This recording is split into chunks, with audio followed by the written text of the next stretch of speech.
Hi friends, welcome to Veni Streets Tamil. வாங்க இன்னைக்கு நம்ம கிச்சன்ல என்ன ரெசிபி செய்ய போறோம்னு பார்க்கலாம். அதுக்கு முன்னால நம்ம சேனலை ஃபர்ஸ்ட் டைம் பார்க்குறீங்கன்னா ப்ளீஸ் சப்ஸ்கிரைப் பண்ணிட்டு பாருங்க. அப்பதான் நம்மளுக்கு நெக்ஸ்ட் வீடியோஸ் கொடுக்கறதுக்கு மோட்டிவேஷனா இருக்கும். இன்னைக்கு நம்ம கிச்சன்ல என்ன ரெசிபி செய்ய போறோம்னா பிரண்டை துவையல் செய்ய போறோம். பிரண்டையில நிறைய ஹெல்த் பெனிஃபிட்ஸ் இருக்கு, கால்சியம் சத்து நிறைய இருக்கு. இது நம்ம ரெகுலரா டயட்ல சேர்த்துட்டு வந்தோம் அப்படின்னா முட்டி வலி பிரச்சனை எல்லாம் இருக்காது. மாதிரி நம்ம ஜீரண சக்தியை அதிகரிக்கிறதுக்கு ரொம்ப ஹெல்ப் பண்ணுது. பைல்ஸ் ப்ராப்ளம் இருந்தாலும் ரெகுலரா நம்ம எடுத்துட்டு வரும்போது சரியாயிரும். நம்ம பாடியில சுகர் பிபியை கண்ட்ரோல்ல வச்சுக்குது. இவ்வளோ ஹெல்த் பெனிஃபிட்ஸ் தர பிரண்டைய அடிக்கடி உணவுல சேர்த்துக்கோங்க. இப்ப வாங்க நம்ம வீட்டுல இருக்க பிரண்டைய அறுவடை செஞ்சு எடுத்துட்டு வந்துடலாம். கொழுந்தா இருக்கிற பிரண்டைய தான் யூஸ் பண்ணணும். ரொம்ப முத்திட்டா அது நாரா வர ஆரம்பிச்சிரும். அது நமப்பு தன்மையும் ஜாஸ்தியா இருக்கும். அதனால நம்ம கொழுந்து பிரண்டைய மட்டும்தான் எடுத்துக்க போறோம்.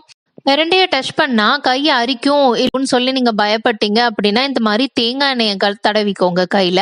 அப்புறமா நீங்க கட் பண்ணி கிளீன் பண்ணிக்கலாம். எந்த ப்ராப்ளமும் இருக்காது. ட்ரை பண்ணி பாருங்க இந்த டிப்பை. இப்ப நல்லா கொழுந்து பிரண்டையா நான் கட் பண்ணி எடுத்துக்கிட்டேன். இதை நல்லா வாஷ் பண்ணிட்டு நாரை பிரிச்சு எடுத்துடலாம். இந்த மாதிரி குட்டி குட்டியா நார் இருக்கும். ஒரு கத்தியை வச்சு சைட்ல கீறி விட்டீங்க அப்படின்னா இந்த நாரெல்லாம் நம்மளுக்கு வந்துடும் வெளியே. நம்ம பிரண்டைய மட்டும் எடுத்து தனியா வச்சுக்கலாம்.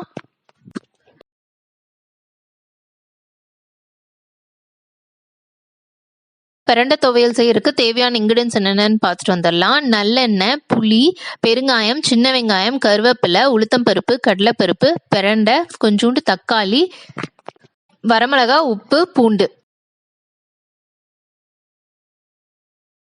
பிரண்டைய ஃபர்ஸ்ட் நம்ம நல்லா வதக்கி எடுத்துட்டு வந்துடலாம். நல்லா வதக்கிடணும். அப்படி சரியா வதக்கல அப்படின்னா நம்ம தொண்டைய பிடிக்கும், சாப்பிடும்போது நம்மன்னு இருக்கும். அதை அவாய்ட் பண்றதுக்கு பிரண்டைய நல்லா வதக்கி எடுத்துக்கோங்க. இப்போ பிரண்டை நல்லா வதங்கி கலர் மாறிடுச்சு. இப்போ இந்த ஸ்டேஜ்ல நம்ம வேற ஒரு பாத்திரத்துக்கு மாத்தி வச்சிடலாம். இப்போ அதே பேன்ல இன்னும் கொஞ்சம் எண்ணெய் விட்டு 1 டீஸ்பூன் கடலைப்பருப்பு, 1 டீஸ்பூன் உளுத்தம் பருப்பு போட்டு நல்லா செவக்க வறுத்து எடுத்துக்கலாம். இந்த ஸ்டேஜ்ல சின்ன வெங்காயம், பூண்டு, கருவேப்பிலை, வரமிளகா எல்லாம் சேர்த்துக்கலாம். இப்போ வெங்காயம் வதங்குறதுக்காக நான் உப்பு சேர்த்துக்கிறேன். வெங்காயம் நல்லா வதங்கினதும் தக்காளி சேர்த்துக்கோங்க.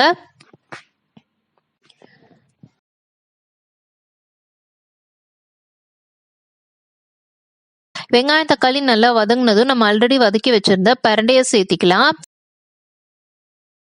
சேர்த்துட்டு நல்லா பரட்டி விடுங்க. கூடவே புளியும் சேர்த்துக்கலாம்.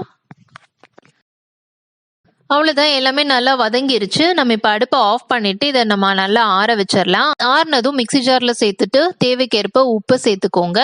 சேர்த்துட்டு இதை நம்ம கெட்டியா அப்படியே கொரன்னு அரைச்சு எடுத்துட வேண்டியதா. ரொம்ப நைஸா வலுவலுன்னு அரைக்க தேவையில்ல. கொஞ்சம் பருபருன்னு இருந்தாதான் நம்ம நல்லா இருக்கும் பிசைஞ்சு சாப்பிடும் போது சாதத்துல.